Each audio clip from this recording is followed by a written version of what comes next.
with the Okay. what God's going to do through that decision. Yeah, even the torch thing. I was given a prophetic word that had to do with torches, Cool. and so that's kind of a confirmation for me. That's cool. All right. Well, yeah. So I was wanting to have Scott and Julie have some time to share some cool testimonies of just how God has dealt with them in their lifetime. Like God has always caused them to have to get into a mode of rest before God could bless them again. And so I just loved hearing those testimonies. Yeah. And that bench they have up there on their balcony, if you read on the bench, it says rest. Is that what it says? Yeah. Yes. Did your friend carve that or something, or did you just buy it like that? No, Yeah, we that's carved the it. story. Oh, you guys made it. I drew it all out, and then we have a friend who's a chainsaw carver. I was like, hey man, did you do this? And he made the bench and he carved the picture and the words. Wow. This is what the Lord gave me as a picture, though. Oh. Yeah, that was just, yeah, he carved the art in 30 minutes, and I said, well, I kind of was hoping to make a bench out of it. Well, that took another day, but he's just so fast. So yeah, we're just going to talk a little bit about rest, and mostly just share stories, and we really like stories because you remember them, you know, Yeah. and each of you are going to pull different things that are hopefully beneficial for you. I was just going to share a little bit about kind of what's been happening today, because I think it's neat to talk about the big moments that happen, but it's also neat to talk about the small things that happen, and they're both sometimes useful. And so I'll just share for a few minutes, and I really want you to share kind of some bigger picture stuff about big decisions that came out of rest. And rest isn't really about, you know, hanging out by yourself in a room with the Lord, doing nothing. It can be that, but it's also it's much bigger than that. It's not circumstantial, right? So it's easy to want to, you know, sit back on that chair on an island in the South Pacific, sipping your cool drink with your shade. You're looking over the ocean. Well, that's not. Nobody's going to say no to that. But what about the bird whose nest is built like right next to a waterfall, who's just content singing? You know, it's maybe got a couple eggs in there and it's at rest. Mm-hmm. But I mean, it's got a rushing waterfall behind it, and yet it's finding rest. And so that, to me, is more of a picture of relevant rest than just the circumstantial rest, which is to be sipping your Mai Tai in the South Pacific or whatever it is. You know, that's great, but that's not reality. Where you take your rest into the trench warfare. And so, for me, I do trees. I have a tree service, and we do some logging. And so my work is kind of dangerous. You guys know I've had an injury from that. And not just that, but there's just things break and, you know, whatever. So I had a work truck that has a crane on it. It's really a specialized truck, and these are very expensive new. So we built one years ago from a truck we actually bought from the Straub family, the former governor and his son. Anyway, we had it for years, and we started to have some problems about 3 months ago. And sometimes when you're in your rest, the point of this part is you don't have solutions in the moment always. And so the truck started, it has a rear end split. So like you normally have your 5 gears, right? But this truck has gears in the rear end too. It has a low speed and a high speed. And because the truck is really heavy and underpowered, you have to use that gear. You can't really get up a hill easily or even get up to freeway speed and without it. And so we're in Portland, and it stopped working in this high range. And I was like, that's kind of weird. So I figured out a workaround, and it kind of got a little worse, you know. And I was like, the workaround isn't really working. So I take it in to get it fixed, and they rebuild the rear end for a couple $1,000s, and it doesn't fix it. It's like, so I take it back, and I'm like, well, thanks for rebuilding it. It's actually even worse than before I had it fixed, so they charged me some more money and did fix it again. And I said, okay, Lord. So Julia said, she came to me. There's partnership and rest in this case. And she said, I think the Lord's putting his finger on your truck. And one thing I would say right now is we had our mentor who always says, there are no problems, there are just opportunities. And he would say, I don't have trials. He would just say, I don't have trials. He would say, I anticipate that God is going to operate. He would just laugh and say, I know the Lord is going to operate. So really the challenge in choosing that rest is in your situation is to just say, I know there's an upgrade. Yeah. So I was stressed, trying to figure this out, trying to figure out a solution. I just wanted to fix it. Yeah. And Julie's stepping back and going, what if you're not supposed to fix it? And I'm going, well, that sounds expensive.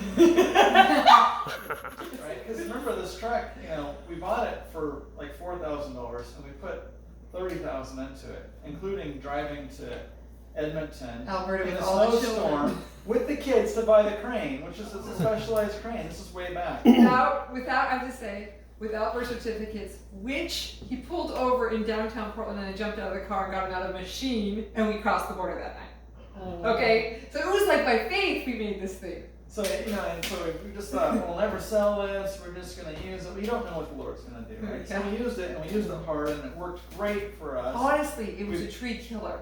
Yeah, and there was a storm, and we just show up, well, Dan saw it. And I can drive it just fine. I run the crane myself.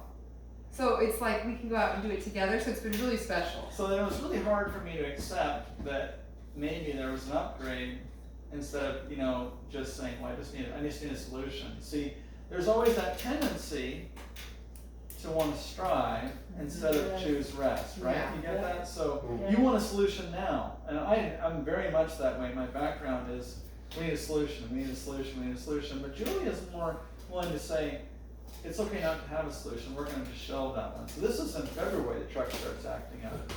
And I'm like, I know at the back of my mind, it's very hard to find a truck like that. I've gotten very used to using that one. All the rational things, right?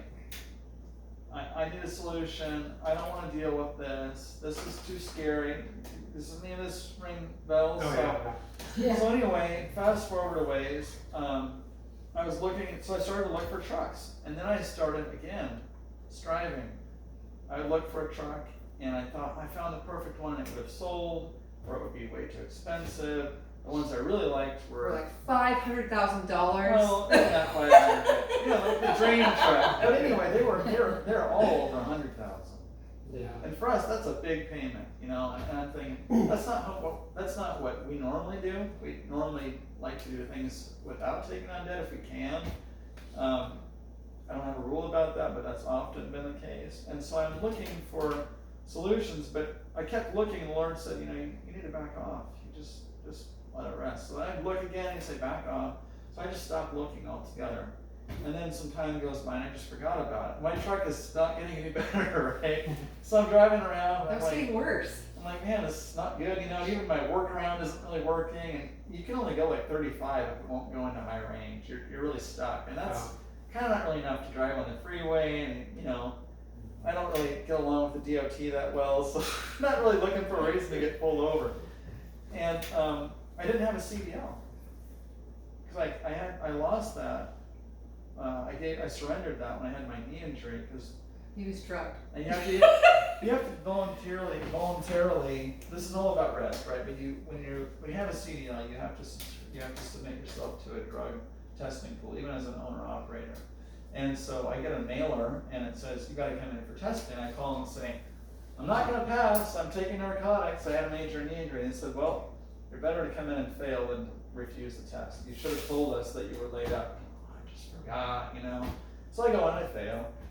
And I'm like, well, what do? Well, you should probably give up your license. Otherwise, you're going to have to take a whole, drug and alcohol program. And I'm like, oh, man, I don't have a problem, but you can't tell them that. Everybody tells them that, right? Yeah, you're one of those guys, right? Yeah. So now I'm driving a truck. I joked with Julie. I said, I can drive my truck again. Well, I've been driving it for 2.5 years. Without a seat. So a week ago, I went to the DMV, and I was nervous. but I just was like, Lord, you're going to do what you're going to do. I'm thinking they're going to pull my license up and say, yeah, you want to get a CDL, you're going to have to go through the training and retake your test. It's been 2.5 years since I surrendered. Yeah. And I'm talking to, like, I realized that just as I get my number called, because I have a reservation, the, like, head guy helps me, and he pulls up my file, and he's like, hey, you just want to get your CDL again, huh? Oh, I haven't done one of these like that in a while. And I'm like, oh, I'm thinking he's going to find any minute that I'm not going to be able to get my CDL. He's like, oh, $75, here you go. And I was like, waiting for him to find something. Yeah. And he just was like, yeah, we're going to just mail it to you. Here's your interim card. So I was like, okay, that's the first step, because the truck we need is going to be big and you're going to have a CDL, right? So that's the first thing. And then fast forwarding a bit, so I found this truck in California, and the guy wanted $22,500 for it, and I was like, I asked him a whole laundry list of questions, and he says, and the Lord already told me it'll be your sign if you're supposed to buy it if he drops down to 21,000. And he says right off he tells me all about it, and he's like, by the way, don't even think about offering me a penny less. So don't waste your time. So I said, oh, well, I got out of that one, you know, but I was kind of frustrated because I put a lot of time into it, and I thought, you know, this is the one. I was going to have my dad go look at it. And then Julie says, well, why is that such a big hang up for you? So I just feel like I wasn't supposed to go down the price or whatever. But again, I just had this choice just to go, well, Lord, I don't know what to do. I just rest in that. And I decided, well, I'm going to send my dad down in faith, even though I don't understand, because it doesn't look like it's going to work. It's been a couple more weeks now. My dad's willing to go down and look at the truck. He drives like 5 hours down to Central California to look at this thing. He lives in Northern California. And he liked it. He's driving this semi around for me, you know. He's like, yeah, I'm just taking it on the back roads. I don't really know how to shift it, but I'm getting it done, you know. And he's like, I like the truck, and it has great AC, and I know I'm supposed to buy it. But I tell the guy, I said, look, I don't have a problem with the price, even though I'm thinking, I don't know what you're doing here, Lord. But the dump bed needs, the switch is broken on it. It's probably a $40 fix. But I said, what are we going to do about that? And he just writes back and said, well, how about we just make it 21,000 and you can fix it. Oh, wow. And the Lord told you ahead of time it was going to be. Yeah. Wow. And so I was like, okay, so that problem is solved. And then I kid you not, the next day, and I totally forgotten it, because that's only one part of it is the truck, the other part is the crane, which is the bigger thing for us. So the crane that's on it is too small, but it has all the right mounts for it. Because mounting the crane alone is like $10,000. It's not a small thing. So the next morning, I see this crane that I've been looking at for a long time, and Julie she heard the word AB a long time ago, and she wasn't sure if it was Alberta or Alabama. Well, the first crane came from Alberta, and this one was actually from Alabama, and it was way too cheap. And I called the guy and I said, you know, I left a message, and I thought, oh, that's not going to happen, you know. I never heard back, so I called him back 3 hours later thinking, I called and said, I'm looking at this crane, and I'm just waiting for him to say it's gone. And he says, no, because used equipment right now is just hot. It's hot. It's like, and he says, oh, I still got it. And I finally said, look, I'm going to be honest with you. I don't have a problem with your price per se, but I think I'm just nervous. It seems too cheap. What's the deal? And he said, well, I'm in the business of selling trucks. This is in my yard. It's in the way. I just need it out of here. I don't really make money on the crane. I've already got what I need to out of the truck. So the next morning, I'm buying this. I'm at work, and I said, Julie, what do you think? You know, it's $8,500. You know, and she says, buy it. You know, so I'm like, okay. So I'm buying a crane. I bought a truck, and was having a terrible time getting anyone to haul anything. And one guy quoted me $8,000 to haul up from Alabama. And I was like, $8,000. $8,000, you know. Well, he had hauled a skid steer for me in December for like $1,200, so it was the same weight, and I was kind of confused, you know, going, well, Lord, that doesn't look very promising, you know. So again, just looking for God to operate, you know, I just thought, well, I don't know what to do, you know. So I just waited on the Lord, and then reached out to a different shipper, and they said, well, I can do it for $23.50, but I'm really busy. And anyway, they finally, you know, I just forgot about it. And then all of a sudden I get this email. It's like, we're loading your crane right now. Oh, okay. Well, then I couldn't get anybody to haul the other truck up.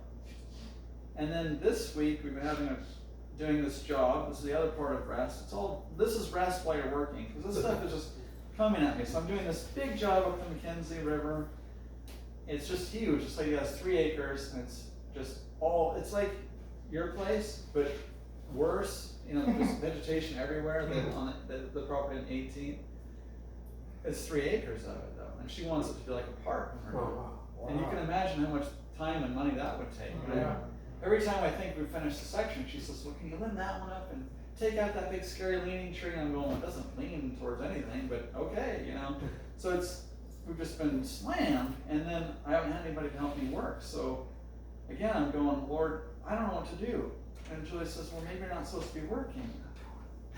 Well, how does that work? Like fire season, we're already at fire level 2, we're gonna get shut down because we're in a fire. I mean, it burns where we're working, you know, right next to us.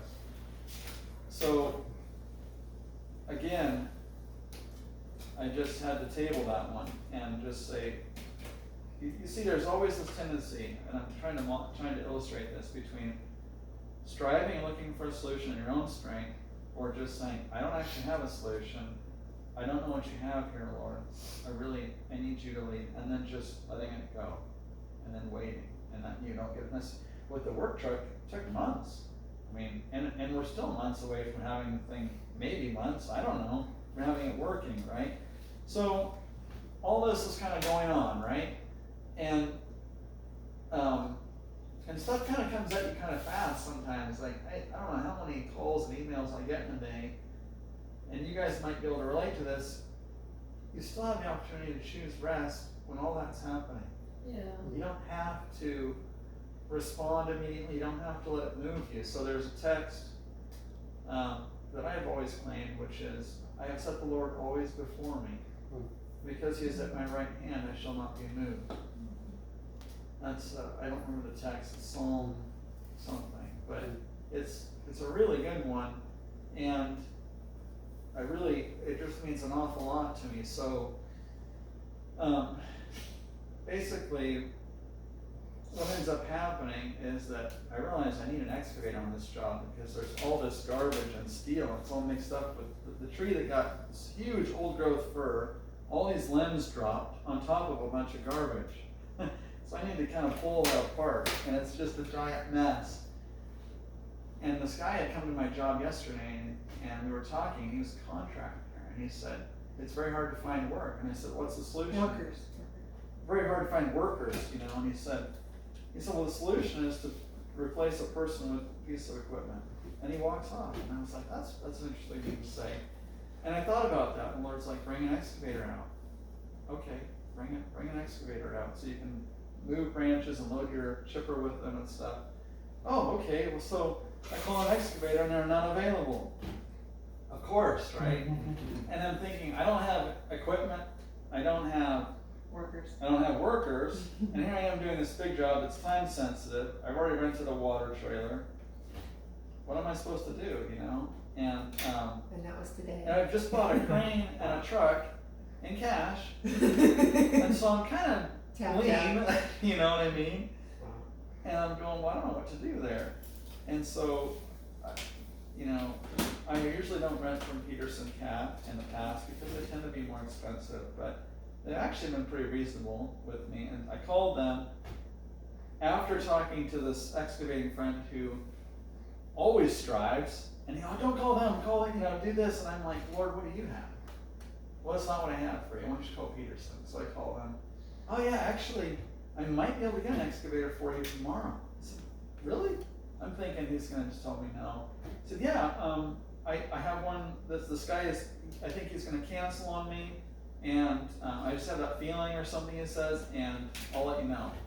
Well, he never calls back, and I'm in limbo. What am I doing with my time? And again, it's like, do you let it stew? Do you try to figure this out, you know, or do you just rest in it? And so I just decided, well, I have work to do, and I don't have a solution. So the trucker that I talked to who's gonna haul the truck out from California says, you know, he's a really nice guy, but he's just too busy. He says, I could do it, but it's gonna be a while. If you can find someone else, that would be better. And I know that I'm not supposed to have this guy haul it. So I'm Just like, know. I don't know what I'm supposed to do. So then I'm talking with Julie, who is, I think, better at resting than me. And she says, well, why don't you go get it yourself? Well, you got this time free now. Meanwhile, while we're discussing this, and I'm making phone calls, the guy calls about the excavator, leaves a message that says it is available. And then I buy a plane ticket to go to Sacramento on Thursday and get the truck myself, save some money doing it. Well, if I had been working and had all those workers there, because one of my workers got hurt last week, so he's out and dealing with workers' comp stuff. So Scott, I can sum that up. The Lord's running the show. The Lord's and so it's all working out, running the show. you know. But when you're in the moment, Yeah. for me, it's not crystal clear. No, it's not. At all. It was real messy, and the thing about it is like I'm raising 6 kids, right? And I've got this spilled on the floor over here, and I got a baby sloshing his hands in the toilet, and you know, I'm thinking about I gotta You hear the prepare this sound. meal, but I don't have any bread for that. And he's just flying at me. I gotta get this truck, I gotta get this crane, what should I do? And you know, like he doesn't know that his questions interrupt my world.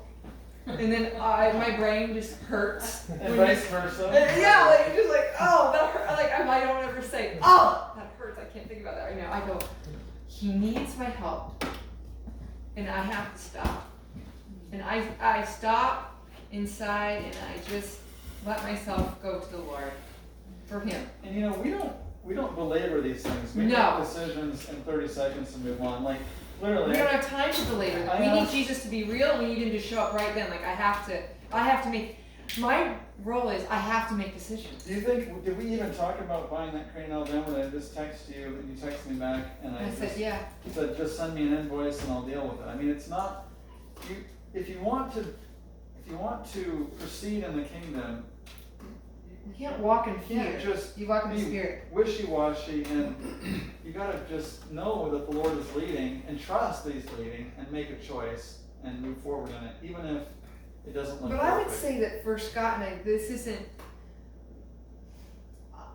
for us this is foundational because years ago, Meg was probably only 3, this is a long time ago, she's 14. We really wanted to have a ministry. Well, we don't have a ministry, but back then we wanted to. That's not kind of our system or something, but it was called Abiding. And we had this friend who she really wanted to buy a new couch. And every single time she went to buy a couch, it was gone. So she's like a Craigslist ad or a store. What did she? Yeah, she said, Julie, this has been happening to me for 6 years. 6 years I've been trying to buy a couch, and every time I show up, it's gone. Yeah, this And couch she's fund. not prophetic. She's just religious. You know, she doesn't know what God's doing. Wow. But finally, she just says to me, Meg's only 3 when this happens. She says, I have to give this money away, and then I'll get my couch. And she's just a religious person, okay? Wow. She goes, I'm giving it to you because I know you're going to have a ministry, and it's called Abiding. Wow. And she's not saying prophetically. She knew I wanted to have a ministry, right? Oh. And so Scott and I went to buy the domain name, abiding.org. Can you imagine? $4,000. She gave me $1,000. They wanted 4,000. And she wanted $4,000. You're crazy. But it was a good name, right? Yeah. Abiding.org. I mean, you can't get any better, right? Yeah. And so he's just negotiating, right? Getting them down on a price that we could afford. And he buys it. And so for 11 years, we've owned this Abiding.org. So we always knew, like we kind of, you know how it says in Psalm 91, he who dwells will rest. Yes. He who dwells will rest. We knew that our job was to dwell, just to abide. And so, although we went from trial to trial to trial, we knew that we were being thrown into like crazy, just painful stuff because we were learning to dwell.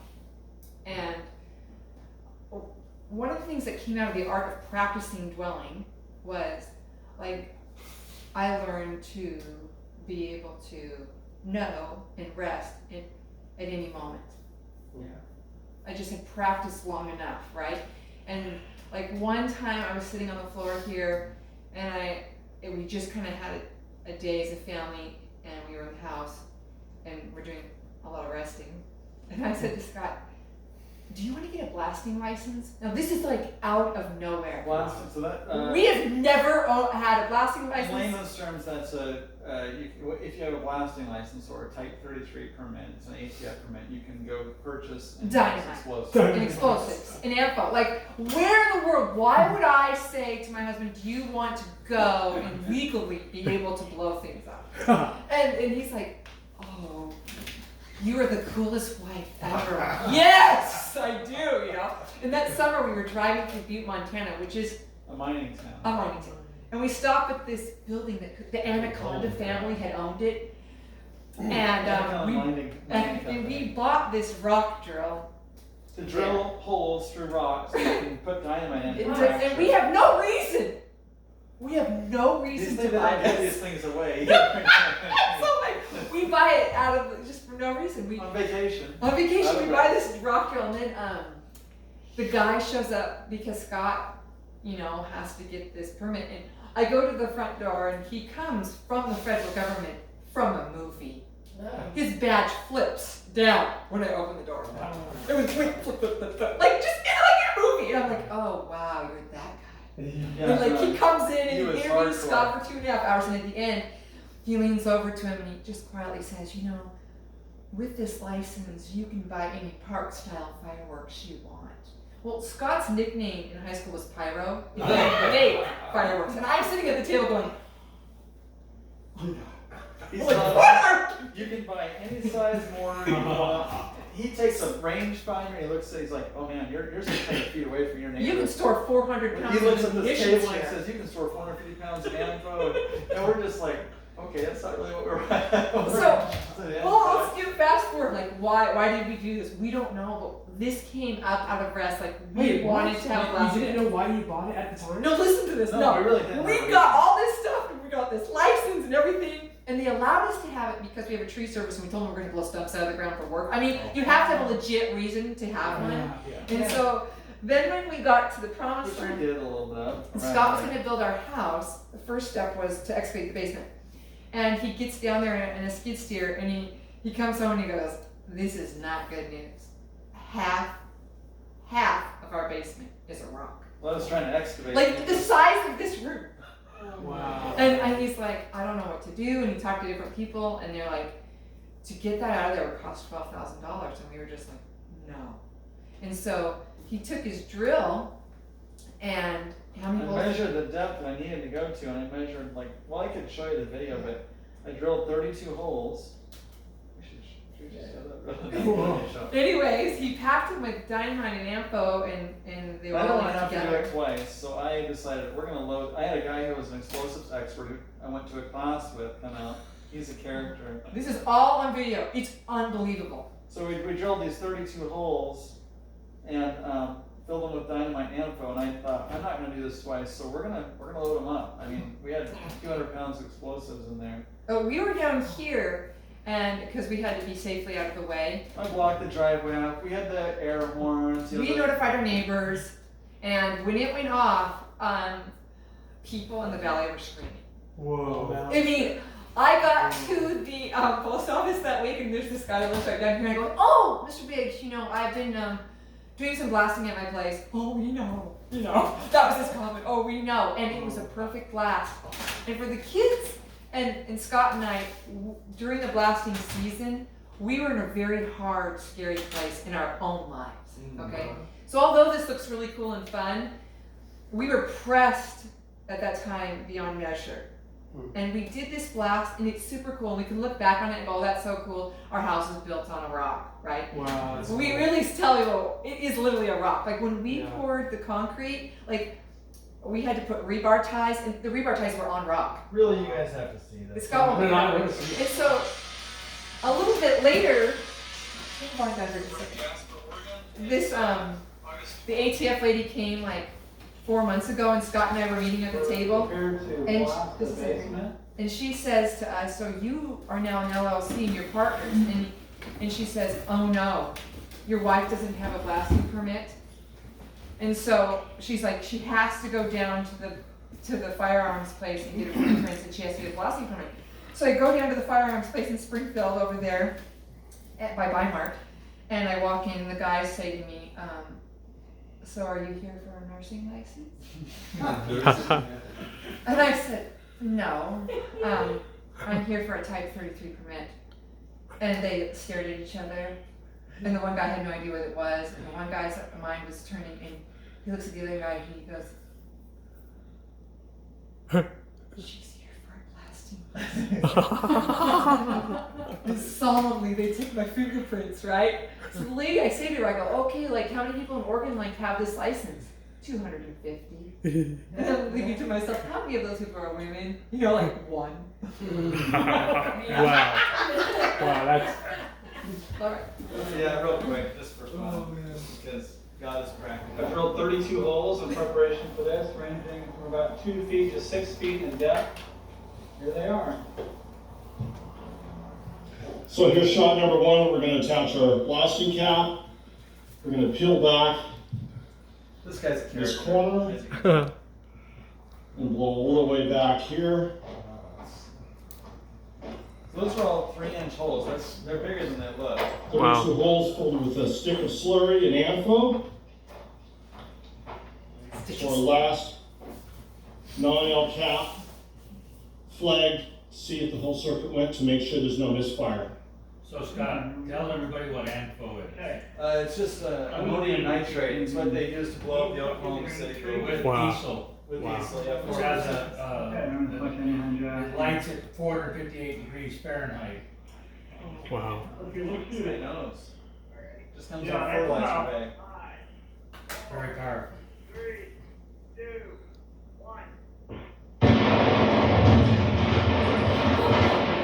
Oh, wow. Wow.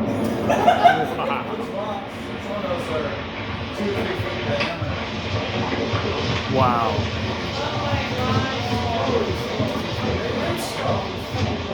Wow. This is really Oh my gosh, dude. That is awesome. So yeah, just real quick, you can see the, Yeah, I want to see the hole it made, huh? Wow. Beautiful. The rock is broke up just enough to easily remove with an excavator. yeah, it took The me shot was a perfect. long time to clean up all the fly rock. But anyway. Wow, that is awesome. Wait, okay. That's what, like, we heard that in a time of rest, and the Lord was preparing us for a major explosive solution, right? When we hit one of our problems. So we find a lot of peace in dwelling because we feel like He's preparing us for the next step. Yeah. Even way before we get there. So that I'm not scared anymore when I come. Like, I told Scott, don't hire that guy. We have another project we're going to do, right? Don't hire that guy because he always says that doesn't work. And I say, I believe it will always work. I know that it will work. And you can't throw something at me that I don't believe God can do.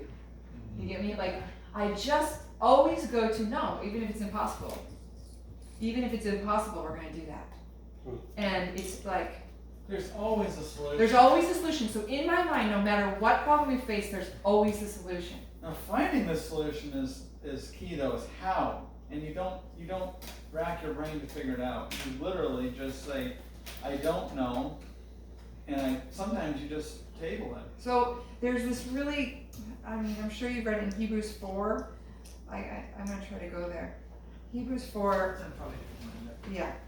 It says, this is like in the Passion Translation, they call it the faith, rest, life. The faith? Rest, life. Yeah. That's the title of it. It says, Hebrews 4. now the promise of entering into God's rest is still for us today. Isn't that beautiful? So we must be extremely careful to ensure that we all embrace the fullness of that promise and not fail to experience it. Yes. Amen. For we have heard the good news of deliverance just as they did. Talking about the Israelites. Yet they didn't join their faith with the word. It's capitalized. Instead, what they heard didn't affect them deeply. For they doubted. For those of us who believe, faith activates the promise. Isn't that amazing? Yeah. And we experience the realm of confident rest.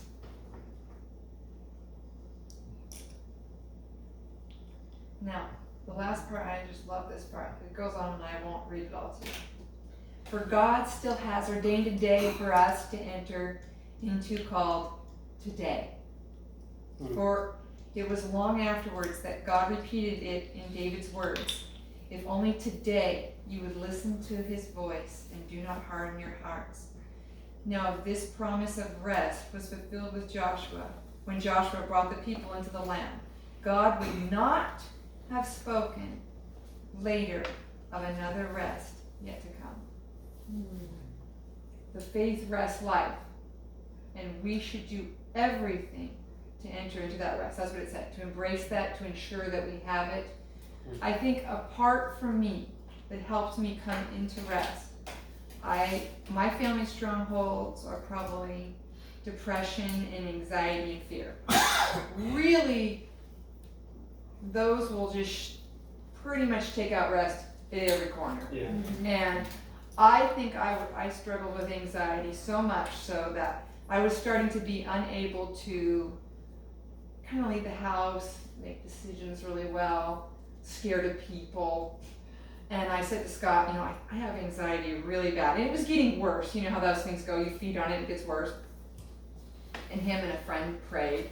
But one morning I got up and I just knelt down on the rug and I just said, Lord, I have anxiety and I need it to go. And I just need you to take it away from me. Anyways, I got up and it was gone, like I had been a smoker. And I don't have it. Period. Wow. He took it from me like I was addicted to it and then I wasn't addicted to it. Wow. And I am very little makes me afraid, but I have learned, like when I lived here, I lived downstairs in that room, and there's a step in that room, and it doesn't have the greatest view, but it has a window, and I could sit and look out the window, and there was a heater, and I could turn it on, and I spent a lot of time sitting there with the Lord. So like if Meg was acting up during school, it was super stressful, I wouldn't know what to do. I would go and just sit on my step, and I would learn to rest and let any striving I had just kind of go away. Because nothing happens in striving. Nothing happens in striving, so it had to go away before I could respond, right? Yeah. And I heard just tell her that if she's going to act like that, then you can't be her teacher that day. Okay, so no, this would not work for every child. But I went and I said, when you're angry or you won't listen to me like that, I can't be your teacher that day. So you'll have to do your work on your own now. She hated that. That made her scared. She didn't want to act like that anymore. Well, that solution came out of rest, not out of striving. And another thing that happened to me that was just Scott wanted me to share one example of when it's really big and really bad. So we had said that we would buy these wood windows for our log home, and they were $30,000. And it was scary. More than that. And we didn't have the money, and he wasn't getting any work. He got 2 days of work in July or something. It was super slow. It was super slow. So what happened was that we had made the decision to buy them, and he was going to call Eugene Millworks, or what's it called? It doesn't matter. Mid-Valley Glass. Mid-Valley Glass, and he was called them that morning, but it was too early, nobody picked up, and he went to do an estimate. This guy in this really fancy Cadillac Escalade shows up while he's doing this estimate for this. I'm thinking these kids aren't going to have the money to take out these 4 big trees. We need a crane for that. Right, and this guy comes in this really fancy car and jumps out at the estimate with these obviously newlywed couple, and Scott, he's like, the guy's just standing there, and Scott's like, well, who are you? And he's like, well, I'm their dad, and then Scott's like, well, okay, and the guy hands him his card, and it says he's the president of Mid-Valley Glass. I said, is this your business? Yeah, I own that. Oh. Okay, so we just prayed, well, we had prayed 4 months earlier, but he had finally made the call that Well, I day. told him, I said, I just called your business. I need windows. They're gonna be a lot more than this tree job. If you want me to do this job, I'd We be could happy to trade exchange you for as a part of credit. it. It was like $6,000 towards that, but we had to float the job, meaning we had to pay for all the labor and all the gas And the crane. and the crane. And the crane coming to take them out. So we floated it, but we didn't have enough money to float it.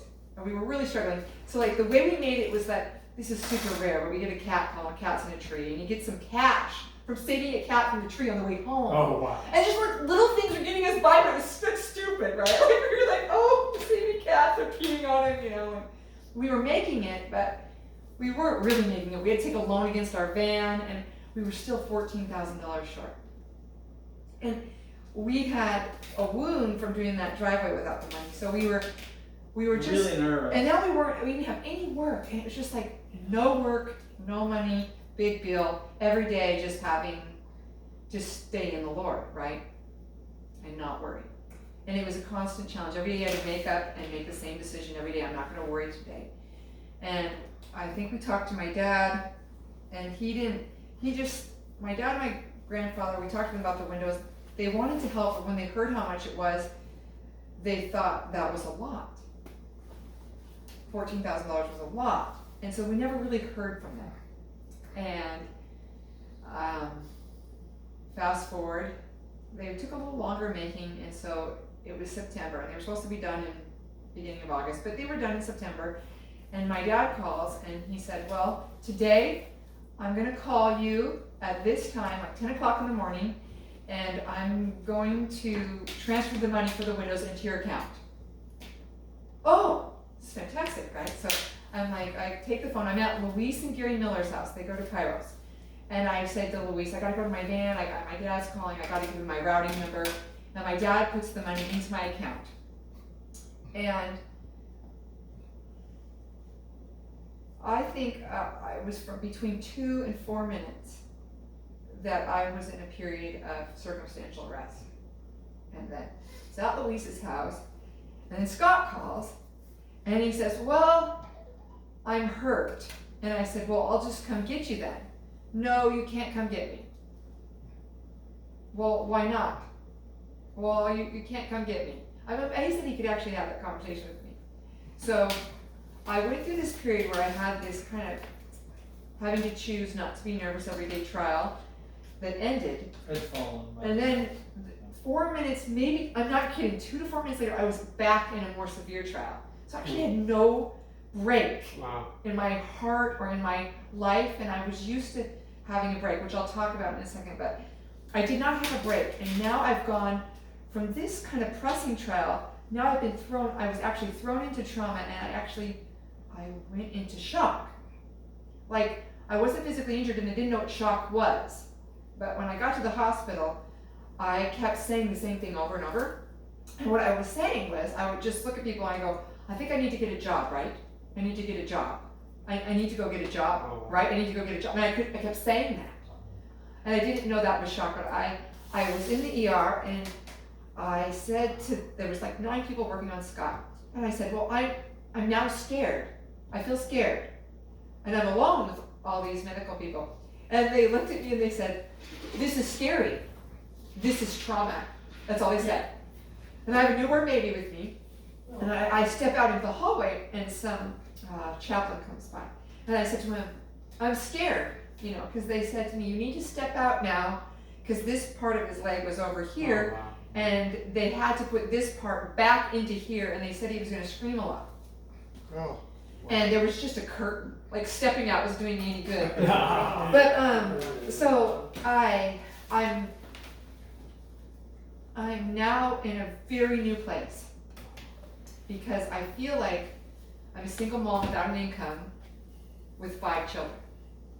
Try to wrap your mind around it. Yeah. I couldn't really feel, and I had so much grieving that I had to do, because I didn't know what I was going to have in the end. Because They said he may never walk really again, and he could never run. So he obviously wasn't doing trees. And I didn't even go into my bed at night with another person anymore. He couldn't sleep in the bed. I couldn't sleep at all. I had such bad nerve pain. They gave him gabapentin, which was a side drug on the side, so he checked out. On top of. So he heavy really was narcotics. like not present, maybe not safe to be alone with the children. I had mood swings and I just was irritable and, you know, if I didn't Maybe take he the drugs, slept I all was in day. pain. If I did take the drugs, I was a zombie, you know, it was like, So it was like he slept there on the couch for months. for months, Wow. and months and months, and I slept alone. And I still had to make all of life work, and it was becoming winter, right? Because he fell in September, and when you live on a property, there's a lot of things that you do Yeah. to get ready for winter. And so I sat on my bed and I said this to the Lord. I said, I'm going to just tell you that you're good. You're good. Right? So it just had to stay there. You're good.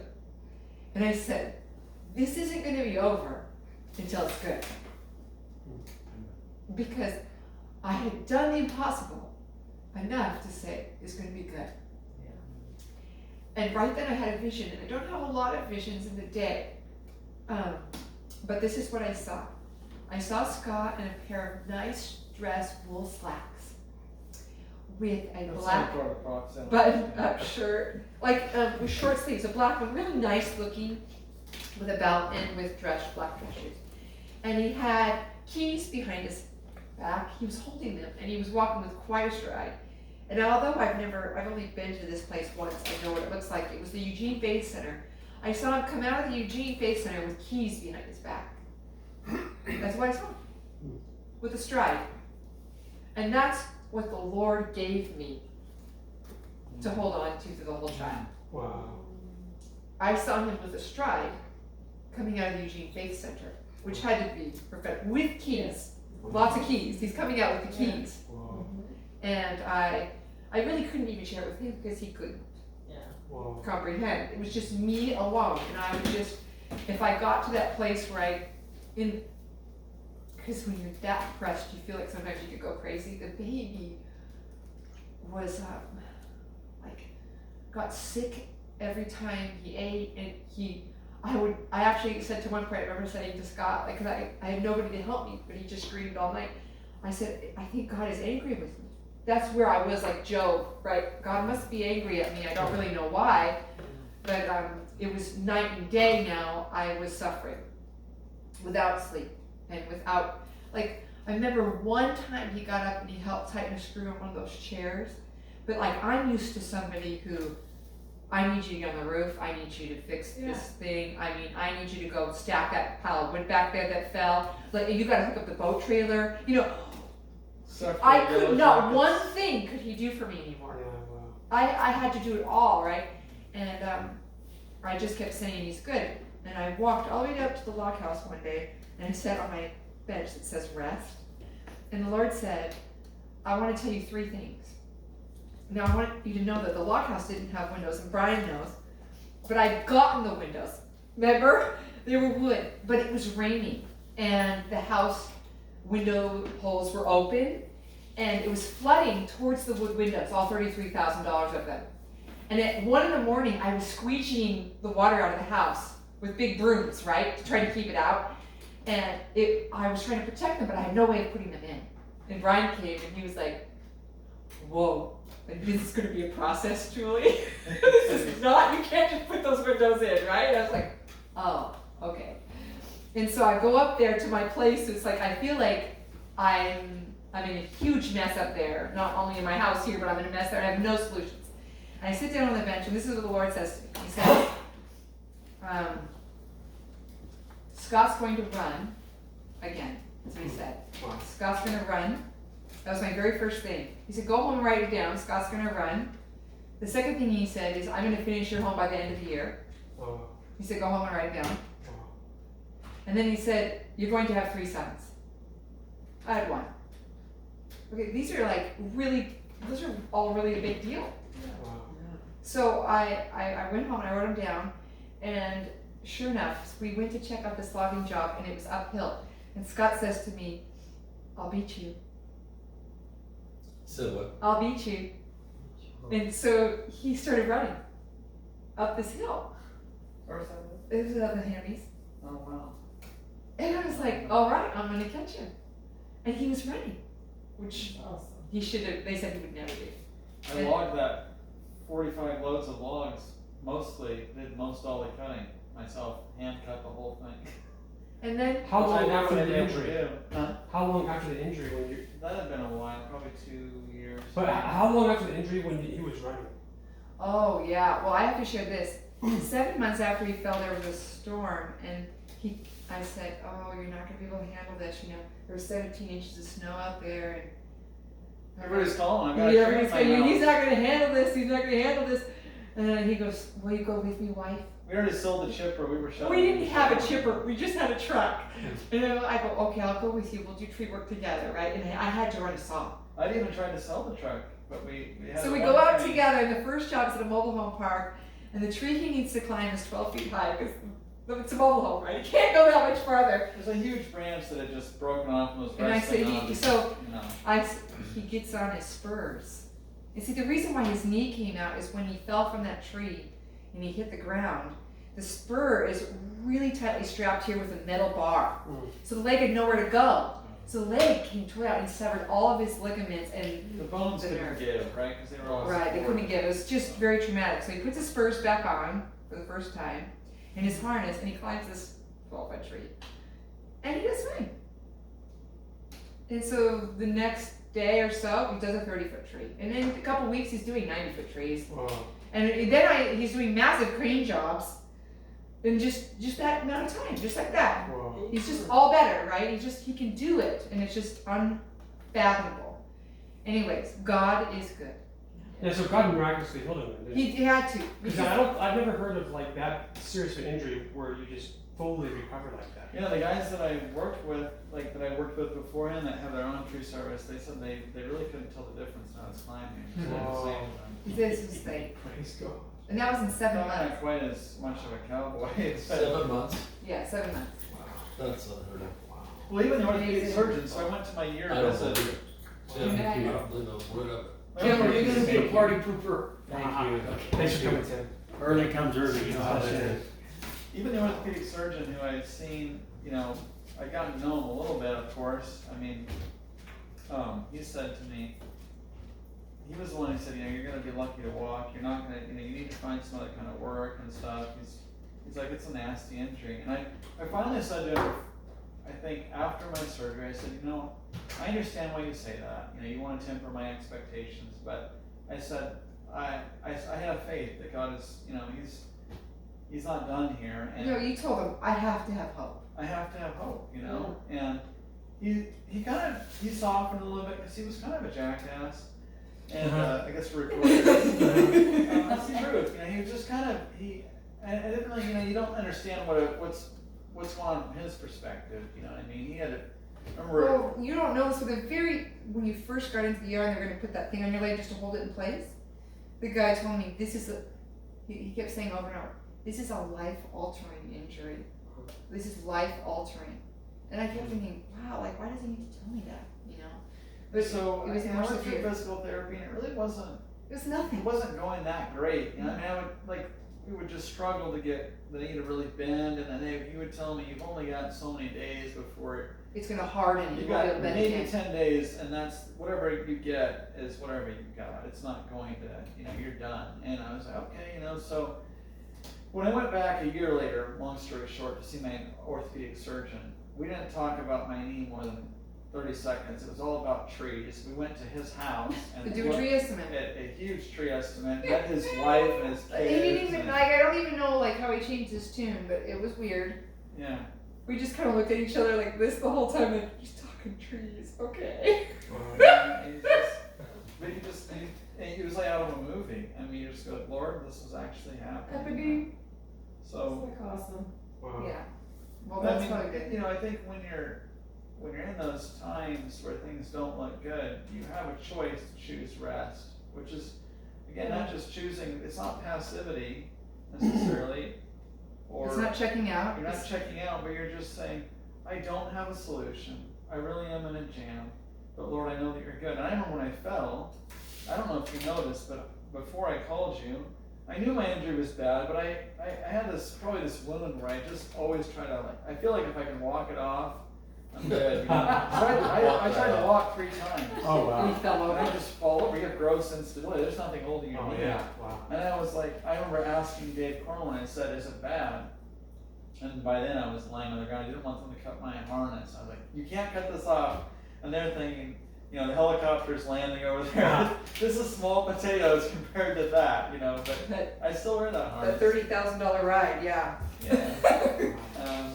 But David said, you're going to be okay. And I knew it was bad. He's holding my hand. And You're gonna be okay. because they lived, and they could see the job site from where, where they live.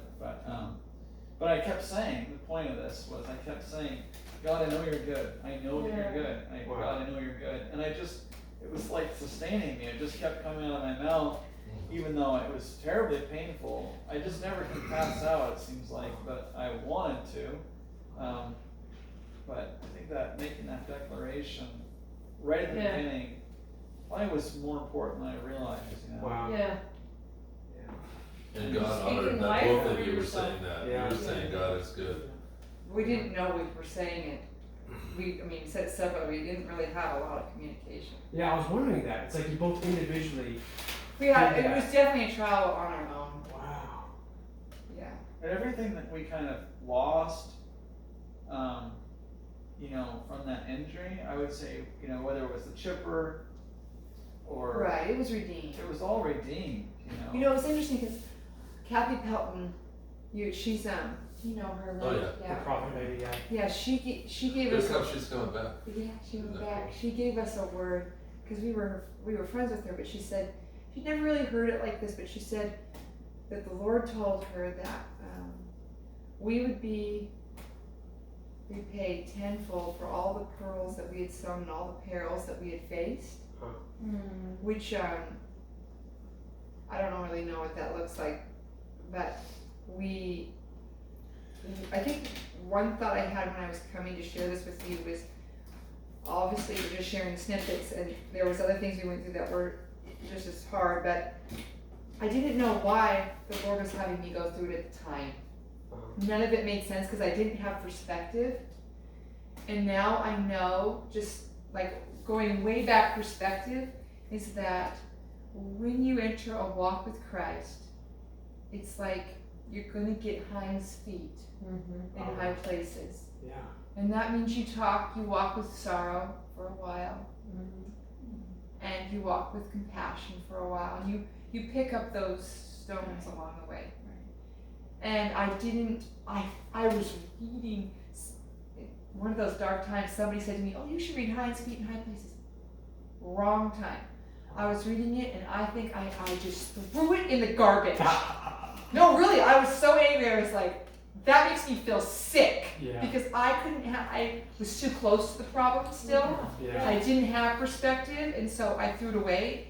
And then, maybe 2 years ago, we used to sleep here because we had too many kids in these rooms. The Lord said, I want you to finish it now. And I finished it, and He said, now you have your hinds feet. Oh, wow. See, it was worth it. Because down there was the fearlings. She was afraid of the fearlings. Her family was her fearlings, and she didn't want to go back to them and all this stuff, right? But she had to climb this mountain, and she stumbled because her feet were deformed. And as she goes, she finally gets to the top, and she finally has hinds feet. Now, if you've watched deer, and gazelles, and mountain goats, and mountain sheep go up and down, it's just unbelievable. It is. Yeah. But, If they're gonna fall, but they never do. but they never do. You get me? Wow. So now when I see Christians that the Lord leads them into the wilderness, right? I just know they're going to go out there, they're going to pick up their stones and their compassion and their whatever, their patience, and they're gaining their hinds feet.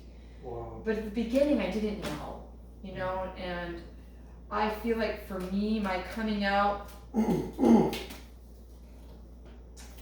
was maybe a little bit more rough or painful than some.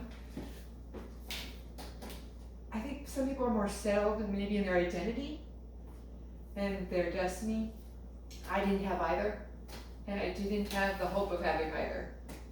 And I didn't, when I came out of denominationalism, I battled that for 5 years during that time, because I wanted so badly to be part of something. I think people look for their people. I never found any along the way. Wow. You can laugh, I didn't find anybody. And in fact, I told you guys when you first started coming, well, we've been operating relatively alone for years. Even Well, that can become a circumstantial rest. rest. Where you just, I feel like could be a crutch for people to find their people, because then they don't have to have faith on their own. Like, as a body, they look like they're doing good and they're like moving powerfully. But what about just moving powerfully for yourself? Yeah. Yeah, moving powerful. I don't have to go to a place or whatever to expect God to operate. You just can't. The normal Christian life becomes, or is becoming, just where you just know that there's going to be an opportunity, a trial, if you will, that will present itself. And One of the hardest it happens all the little time. things that you wouldn't think would be a trial when I was getting my hinds feet was like, I had this prophet Earl in my life, and he'd be like, "Come over to Brian Nichols' coffee shop on Saturday," and I'm coming out of 7th Avenue, and I'd show up there, and they'd give me some shot glasses of something with lots of caffeine in it, and it was like, I'd be there, and then it's like, "You gotta go over here to your Uncle Bob's house," and he was like super conservative Adventist, he's gonna do this whole presentation on like the 4,400, 144,000 or something people that will be saved, and you're like slideshows for hours. And I was having to go in between all these people groups, and it hurt my brain so much to try to figure out how they all worked. And then I realized they don't all connect. Jesus is up here, and if you're with him, then you know how to love each person. Yeah. But I couldn't make it actually fit together. Does that make sense? Yeah. And he literally threw me from extreme to extreme every day. It's Sometimes part of the training. it was just part of the training, right? Wow. And I didn't feel comfortable with it. And then that experience helped me learn about identity. Yeah. Wow. Coming up here, right? Yeah. Because that felt uncomfortable. All right. That's cool. So this story of your knee injury, it sounds like you learned more about yourself and trials and peace. It was more for your benefit than it was for him. His trial was for your benefit, because maybe you grew more in yourself. Wow. For me, it was Raised almost this whole more- family. It was almost And more I'm sure natural. Scott learned stuff too, but it sounds like, Yeah, it was totally different, because for her, she was thrust into the role of kind of into my role for a Yeah. while, and Wow. for me, I was You got to forced- check out. I was forced. I didn't like it, but I was forced into the role of rest and reliant. I was reliant on the Lord, and I saw him provide. I joked that it was true that we did better financially being laid up than when I was working. Not only did we have our needs met, lots of people donated. There was a GoFundMe campaign set up. All our medical expenses were paid by our health care. Now when we got to the hospital, one of the first questions I asked was, what about that, ride to the helicopter, from the helicopter here and stuff? And I said, oh, that's covered, everything's covered. We didn't have to pay anything. wow. But are the windows and Well, doors- we should tell you that we didn't know we had health care. we didn't know when we got there. So when we got Because we there, had a letter saying, you weren't eligible, you're not going to have it. So we the got next- there without The health next day, I asked the nurse, I said, my overarching question here is, who's paying for this? And she says, oh, let me look that up. And I'm thinking, No. I said, no. We I said, gotta pray no. first." We have to pray first. Oh, Jesus, we praise you for health insurance. Oh, look at that. That's what you said. I'm showing him continuous coverage up till now, so you're good. And I'm just like, whoa, that was easy. But Wow. I learned in that time, Brian, that I don't have to, the Lord is gonna provide regardless, So I don't work when I'm in the right mindset. I don't work because I have to, I work because I get to. it's fun. Yes, there's provision in that, and I'm naturally probably a bit of a workaholic, so but I don't have to, it's not, God is my Jehovah Jireh, is the Yeah. point. And I really saw that. I mean, I saw not only were our living expenses paid for, we had someone ask if they could help us put in the windows and doors. They gave us $10,000, and that was enough. So Just enough. Wow. we did a lot of labor. And we you did know, a lot which of was labor. like my PT, and Julie would be up on the scaffolding, and I'd pass her boards, and we did it. It was slow, but we had enough to do all that, to put up the siding, to get in the windows and the doors, and most of that was a lot of Brian labor. decided the whole thing with a gun on 3 We and drove a half up layers to down. Timbuktu and bought these cedar boards and put them just in the van, just so we had to go You back have to, and and it wasn't like stuff I liked. I didn't like doing that. So a lot of it was really pushed me. I think you're right. Oh, I remember working So up much. on the roof, and it was winter and it's slick, so we tied ourselves into the crane boom so we wouldn't fall off the roof. And I made a little Because he ladder couldn't thing. really walk, and we both were. We would have to tie ourselves Julie had to in climb for up 8 this- hours straight. I made a wooden ladder that was so she could walk up this 12 pitch to get up under the eave. Well, it's like 26, 30 feet to the ground. But we were tied in, but we spent the whole day up there. We ate lunch in there and everything. I even took the chop saw and flew it up on the roof of the crane so we could work up there. And that was all. And he couldn't really even walk around because his knee was so bad. So he literally just stood there and made cuts all day. We did the siding on our house, and he did the same thing. I would go down, and he would cut. Or I would cut, and he would put it up. I love hearing your Heinz feet story because when we prayed over the barn last week, the Lord that whole week was having me study the Heinz feet, and I mentioned it to them, like the whole thing, the dream I had of being up on a mountain in the rock and stuff, and then when I came up to your house that day, or came up to this barn that very day, and the Lord was already telling me about Heinz feet and stuff. When I was at Life Level Church, I'm like, Scott, what does Heinz feet, high places mean? And so I was asking people what it means, and I'm trying to apply it. Wife, she's got it. Yeah, and so when I'm coming up, when I was going down from the previous time I was here, when I had a dream here and everything, when I was going down, I saw a Siamese cat right at your gate, Yes. and it went to the left, and it kind of crossed my path, and the Lord later told me about what that meant, and he brought me this whole thing, and warning me not to follow the Siamese cat. Do not follow the Siamese cat. If you do, you're going to miss out on what the Lord wants to give you. And so I was able to figure it out because he was speaking to me, to the cat. And so right as I was coming up this driveway, I'm like, well, what is it going to be this time? I just had this expectation that I was going to see something just coming up here. In the exact same spot, on the road, there was a deer. And it was a buck. It was a 3 or 4 point. And it was in the exact same spot. And it crossed my path in front of the car. And I'm like, wow, that's pretty cool. And I'm driving on up. I'm like, oh, I just gotta get something right, because that's in the same spot where the cat was. And then as I'm almost to the barn, he says, Heinz feet in high places. I was like, whoa. And so that's pretty cool to hear that. I didn't know that you had your own thing on that. Heinz feet moment. Yeah. Years ago. Wow. I never better. I've just heard about it all my life. That's a cool book. It's not long. Great. That's Thank you guys. Yeah. Shared so much of your life. It's It's truly extraordinary. You guys do you still have your website? Well, I We don't really It's know. just, I still own the domain name, We but paid for the domain name. We've been paying for it for 11 years. But So you we should have- take and make little videos like this. Yeah. Writing. Yeah. Or, short little blurb of the video and then write the story. Yeah, we need to get a little more techie. I think if you type it in, nothing shows up.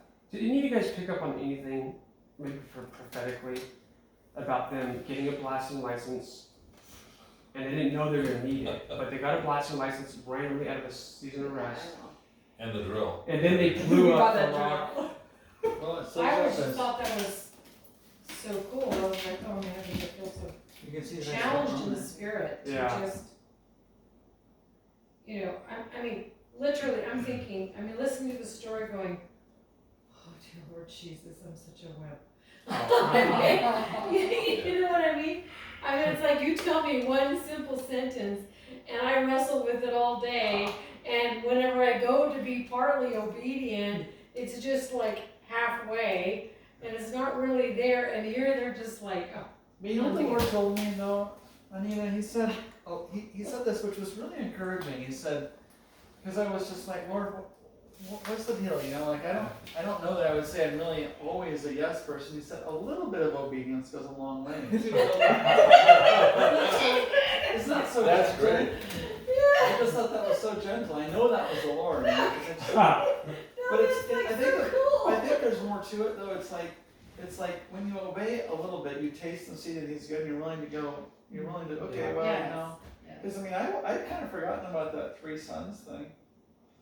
I'm thinking, Wow. you know, So Abby has this dream this morning. so right She's- now there's a challenge. Yeah, but we have 2 sons. So Abby gets up this morning. I She was goes, gonna go, don't you? Mommy, I had a dream last night. And she's sitting at the kitchen table with all the siblings. She goes, in the dream, you and Dad were at the barn, and you were talking to me, and you told me that you were pregnant, and they were going to take the baby early. And I was like, oh, really? Okay. Like, your mom's not pregnant. But... Well, it's time for us to go now. Yeah. So I only have 2 sons. No, Poor Scott, he is over here, like, every single kid was just like, no, we don't need any more kids. Oh, no. well, yeah. There again, I mean, you always have a choice, right? He says, I have a choice, I can surrender. Wow. He says, I can surrender. Because that's like, God asks you to do things, you can surrender. I wouldn't say that I'm the model of surrendering Gracefully. just gracefully. But I just surrender. So that's Usually what he it's says. painful for me. You know, I mean, yeah, it's easy to dig in your heels. You start, your rational mind starts to kick in, and you think, Yeah. you know, and that's where you begin to lose your rest. Yeah. But I think that's because men are more high-wired to use their rational mind sometimes. Like, because he's always problem-solving. For me, I don't go there. That's why he always says, well, my wife has this idea. I just don't rationalize. Maybe I learned to stop my mind ahead of time, but he knows that I don't go like I don't this. think it's wrong to rationalize. I just think it's. But it is when it starts to become And striving. that supersedes what Yeah. the Lord is telling you. That's You've got right. a problem. And I think Yeah. sometimes the Lord will say, "Come now, let us reason together, and let's work this That's out." right. Yeah, when you When have we're doing these, a bid on a job, We talk it out. we'll talk it out. Sometimes we'll But I just, think when you're looking for a plan B, that's when you're rationalizing. yeah. Yeah. that's, Yeah. Yeah. that's not good. I like It's the verse comes to my mind. Without faith, it is impossible to please God. And Julie, when you were saying your side of the story, when you said God is good, Right. Yeah. it's going to be good. It's going to be good. That's faith, and that's you're resting in the fact that God is good, and that's faith. That was encouraging to me. Yeah. You're saying I don't need an outcome or anything else. I just rest in that knowledge. Because and then He works it out. Not, you know what I mean? And Scott, you were trying to work things out, but you couldn't. So it was like. And actually, when I was laid up, it was almost easier because I knew I was powerless to do anything. Yeah, you have no choice. And it was It's all up from here. You know? Yeah, I mean, there came a point where Julie said, "You gotta get off the couch. We gotta do something." I'm thinking, "Oh, I can't," I would be winded after an hour of being standing up doing something, so weak. It's a big lesson to learn because I'm still working on it. Well, I think we I'm all somewhat are. of a striver, but we went to the coast, went to Bend, and we've been there a few times. Went there, and we went to a little cafe, had pastries and coffee. And they had a little bulletin you could take with you, and it had a word find in it. Mm-hmm. So I was trying to finish it before we left, and Brian got up and walked out, and the last word, I mean, it was beach words like sand and beach, and Yeah. and I found all of them. The last one I couldn't find was rest, and I said, God, why can't I find rest? And he said, because you don't rest. I mean, it's just like it came right Oh, away wow. in my head, and Wow. and I kept that. I put it somewhere in my Bible. Yeah, or no, something. that's good. And it's such a difference between not resting and you can still be an active person, but Yes. active in rest. Yeah. Yes. You know, you can still do the things you love and I think You're busy, I'm a you know, striver, yeah. I think. Yeah, you can It's learn just to how you rest posture better your than heart. you do. Well, you know, God is super fun. I mean, That's the a good things word. that, like getting a blasting license was kind of crazy and out of left field, but it was really fun too. Oh, I think that's like That's- awesome. So I have pictures of the kids It's riding home on a Those are like bobcat. stories of how we took on the West, Yeah. the Wild West. yeah, but like that's true pioneering, right? Yeah, it is. Yeah. So like we Awesome. always say, we built our house. Well, we went to the end of the Oregon Trail Museum, okay, with the kids, and we watched this movie about the Oregon Trail while you're there. And the last song is "One More River to Cross." Yeah, One more river to cross. yeah. And they called Oregon the Promised Land, Oh. and that was the title of Oregon, the Promised Land. And so here we are. We've come from Kansas, where we went to graduate school, to Oregon, to the Promised Land, and we're building a log cabin. Well, this is like Off where the the grid, Willamette Valley really right. starts. Yeah. Right? In the Willamette Valley, so Wow. we just knew like we'd come from Kansas. We were pioneering all the Yeah. way, right? And we were here to do. When we heard that song, "One More River to Cross," my mom was there. She doesn't know the Lord in the same way, and she took one of the kids out. And when she left the room, Scott and I could let down our guard, and we wept Oh. because we knew we have one more river to cross. Mm. You know, and we didn't know what river that would be. You know. Mm. But it was emotional for us. Our children wanted to go there, Mm. and They they wanna go back. all dressed as pioneers, Oh. and they were given pioneering names, and they were in the spirit of the whole journey. You know. Yeah. So you It's guys, you're racing pioneers. Yeah. you guys blew up the foundation. What year? How many years ago? Well, it was before the house. 5.5. 5.5, probably. I mean, And no, then, and then 6 Scott years. got hurt when? It was 6 years ago, I guess. Well, I mean, in the video, it Yeah. says, I think. So 6 years ago, you blew that up, and then you got hurt. How many years ago? 3 years. 3 years ago in September. 3 years Okay, yeah. So what I see in the prophetic picture of you blowing up the foundation like that is, you know, you're prophetic. A lot of times, people that are prophetic, if you're a prophet, a lot of times, even just your life will be prophetic. The things that happen to you, and so God knew that rock was there. You know, Yeah. all these years. That rock was there for thousands of years. And I think, and see, I like testimonies like this because, like, whoever might be listening to this right now, like, I think God was kind of like giving you guys a little bit of a clue and a hint that you're going to go through some hard hitting trials, but on the tail end of it, you're going to have a solid foundation. And it's hard to take out rock like that, you know? Well, the way It takes it a lot worked, of I mean, power. Yeah, it takes a when lot of we power. excavated it out, we were like right on the grade and it wasn't fractured below it. It was Yeah. perfect. So I mean, it Yeah. made for, super easy to put in those footings and stuff, and everything was. I had to blast out a little more for the main post. And Yeah. I mean, I had jackhammered for a full day just to do one big Yeah. footing. I finally told the county. I said, I know we're not quite deep enough. I think we're good. I mean, this is like solid granite, you know. And they said, oh yeah, this is fine. Wow. I mean, it's so much steel and concrete, you know. And then, Now, I had to share something because you mentioned the keys. What the dream was a vision of the Vision. keys. That's a vision. So, this is so cool because I had this dream and I randomly came across it recently. But last year, about a year ago from now, I had a dream that I was given 17 keys. And the keys were gold colored. They were on a keychain.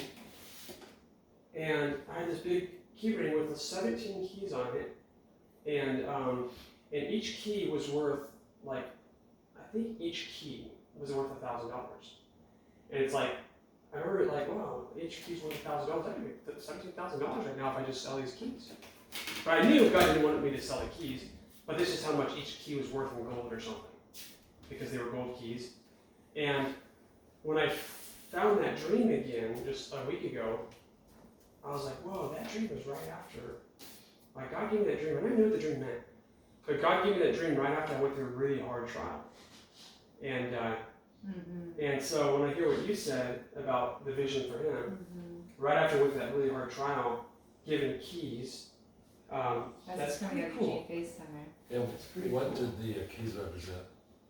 Authority. Like, He's given the keys to the things of Yeah. the kingdom, right? To mysteries, Yeah. to unlock Yeah. mysteries. Yeah.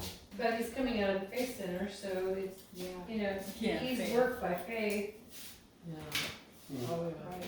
Okay. Keys, you know, gives you the authority to lock and unlock doors.